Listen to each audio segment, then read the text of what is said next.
Considering that their biggest arguments have been debunked and rebutted with evidence, never would I want to live under the constitution of a feminist-based residence. Though an inconsiderable amount of my soul can comprehend the root of their speculations, of course not that man-spreading is evil or that the patriarchy controls rape investigations, but perhaps they truly do desire peace under their breaths as they whisper misogyny. Despite the way they fight to control every individual's views of equality. We want to be seen as heroes to save humanity and transmit affection.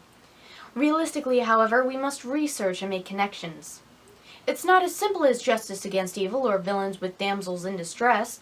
There is evidence, research, and voices that must be addressed. How do you imagine that with the censorship of conflicting views that equality really will prevail and justice will be true? Why mask yourself with contorted deceptions instead of promoting progress? Is it simply the desire to take your own issues into the directions of loathing and distress? Not 1 in every 5 women are raped, it's closer to 1 in 40, but is the second not heinous enough to be reported? And this mythical wage gap seemingly proclaimed by congregations, the misleading 70 cents to the dollar has been revoked for generations. Indeed, there may be current dilemmas that our society still endures, so why not settle those instead of unhinging vacant doors? Negate your passion from transforming into power-thriving hostility. Use it instead to promote camaraderie and hospitality.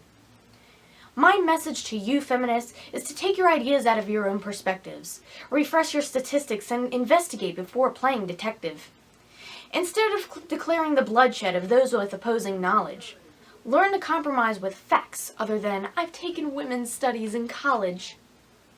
Rather than fueling strenuous disputes, allow yourself to develop humility, ridding yourself of the bitterness and arrogance that corrupts your vitality.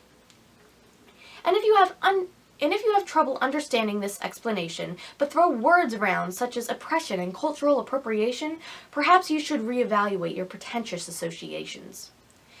I stand before you, an outlander of this irrational Gestapo. Devil's advocate I play, of this madness that relentlessly grows. Criticized by many who are foredoomed to face reality, I create a safeguard with evidence to discuss the matters of true equality.